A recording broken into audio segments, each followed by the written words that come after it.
Good evening. You'll probably notice a couple of changes in this video. Firstly, of course, the surroundings. I am in a very, very acceptable hotel room in Cambodia, believe it or not. And the second, I'm not wearing much. I can only apologise for that because it's absolutely steaming here. I've just got out of the shower, I'm already sweating. So that explains both of those things. So don't worry, I have a shirt on next video, but I'm mindful as possible now. I don't want to dirty it. So you might wonder why I'm sitting here with next to nothing on in Cambodia on my phone on my holidays making a video. Well, I suppose the tale begins either about 13 years ago, perhaps 13 years ago in Poland, believe it or not. I am slightly more travelled than you may suspect by my ways, but I was in Poland, I believe it was my 34th, it was a birthday, and it was the only day I had spare in Poland because it was a short trip, and I went to visit Auschwitz because I believed I had to. I believed I had to see what Auschwitz was. I hope I don't have to explain what Auschwitz was to people. If you don't know, just Google concentration camp and you'll get the skinny. And I of course, as any sane, reasonably adjusted person would do, I came away quite affected. And in fact, it was my birthday, and I was very drunk that evening, which is probably not healthy. It's a thing. Very drunk. It wasn't a birthday. I would have been drunk anyway, but this was corporate drunk. So I went there. I sat on a bus for an hour to get there. I walked around with the guide. He told me of the tortures, the inhumanity, the things they did to people.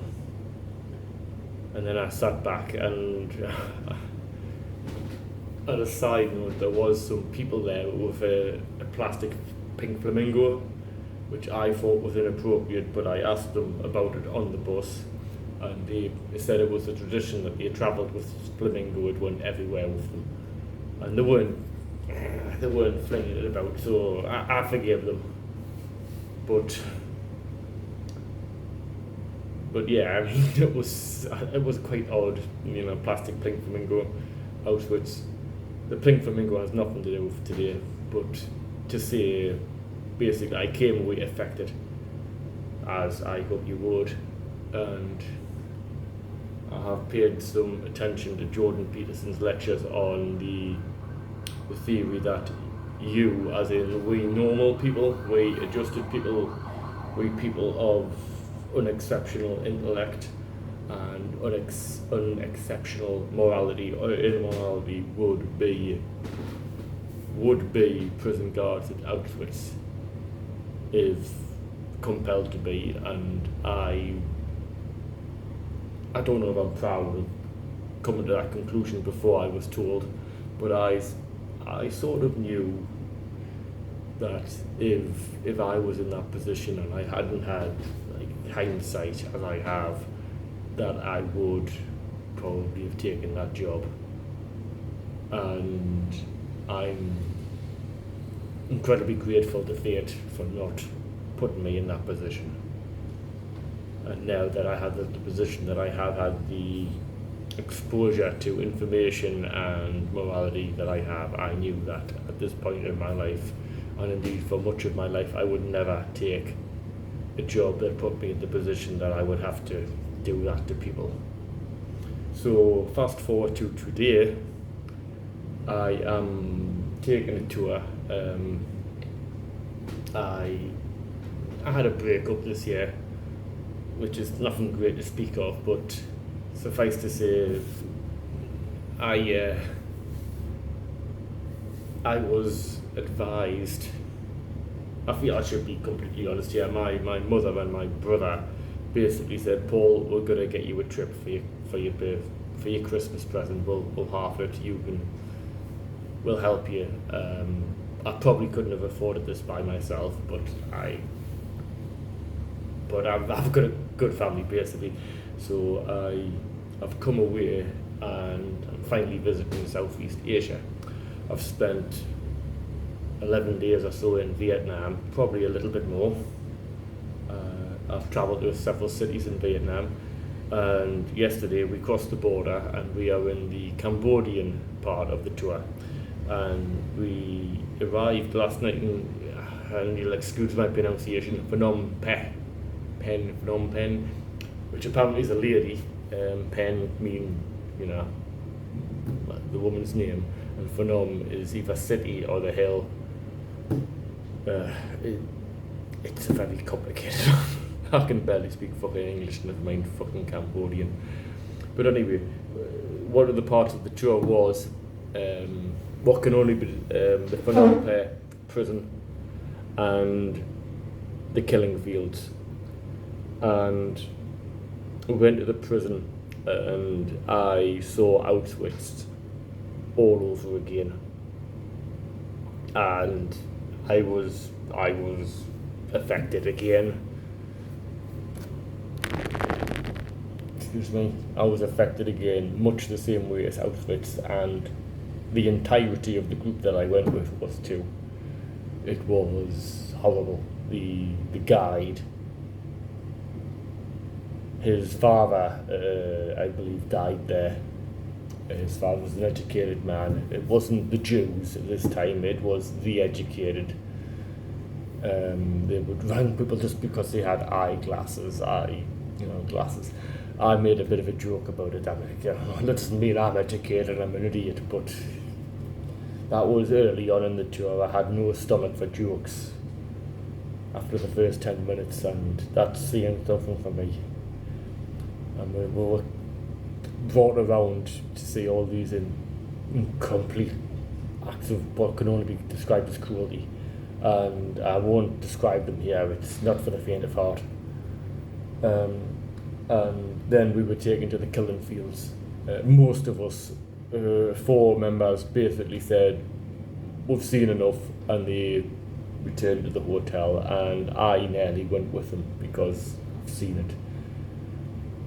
I've seen it now, I've seen it twice now, twice too many.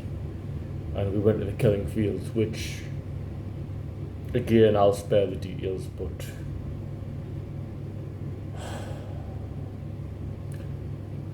the things people can do to each other never cease to amaze or appall me. And it does serve to make me want to be a better bloke in my own modest way. I over tip, I don't haggle. That's bullshit. I was surprised that we were given the option, but it wasn't an extra thing on the tour. It was, today we're going here. And I was very surprised at that, but I can sort of understand why they did it. And I now have some knowledge of Cambodian history, and I'm considering recent history, the recent history of Cambodia. This guy called Pol Pot. I just remember when they said Pol Pot, I thought he was saying Pol Pot, and didn't he win Britain's Got Talent? And that's all I could hear after that. Pol Pot took over this, and Pol Pot murdered him, and anyway, there was a diatribe of just basically how much evil went on. 2 people were in tears. I was nearly in tears. I took myself into the corner, sorted myself out. I remember I decided not to go into the big mausoleum full of the skulls of the dead, and I'm not exaggerating there. It was full of skulls. and I took no pictures. I had no stomach for pictures. Up there now, I've got the knowledge, and it should suffice to me. But I will. The one thing that stands out for me, apart from obviously all the horrible things, is this is two separate sides to the political coin. From Paul Potts, or whatever his name is, I can't say it properly, is left wing, he is communist. They call it the democratic this and that. You'll have to excuse me, I'm going to have to get back into the history. I've only had a day of a guy with a very strong accent who spoke brilliant English, don't get me wrong, he learned English from tourists. And he spoke very eloquently, but I struggled. But this guy was, suffice to say, communist. He was left wing out here. And of course, we all know that Auschwitz was right wing. This was to here. And I saw the same. It was struck. There was a torture that I won't describe that was identical in both prisons, both camps, re-education camps, whatever you want to call them. And I remember standing there thinking that's the same as they did in Auschwitz. And I remember also he described a man who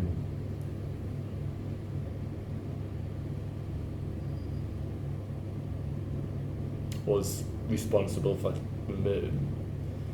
let's say, executing. The word they used was destroying. Let's just come out with a murdered babies. His excuse, he held them by the legs and beat their head against the tree. And when asked about it, he said, I only did the 5. I only killed 5.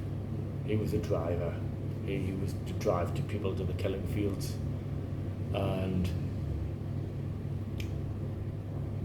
somebody told him to do that. And he was obviously in fear of his life.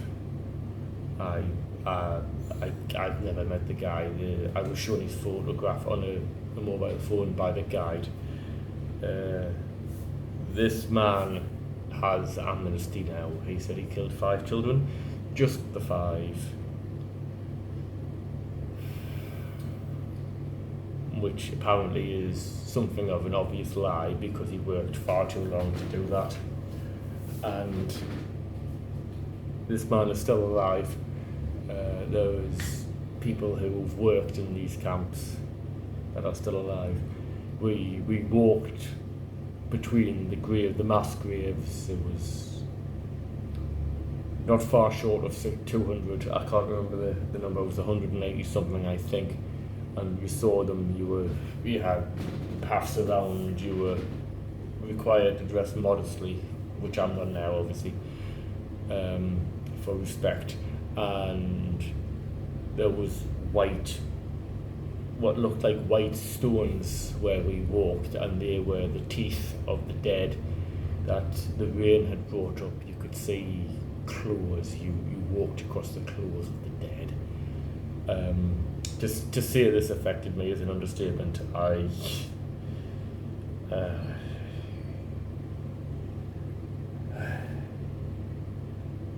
If it showed me that guy that time, I don't normally act in anger, but I think I would have. At that time I would have acted in anger.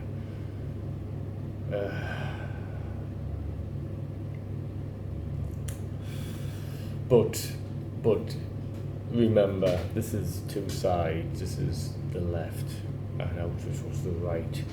It's people using politics, which is what I want to say. It's altruism is not politics. Compassion is not politics. You can use either side for the same thing. That's more or less what I'm getting at.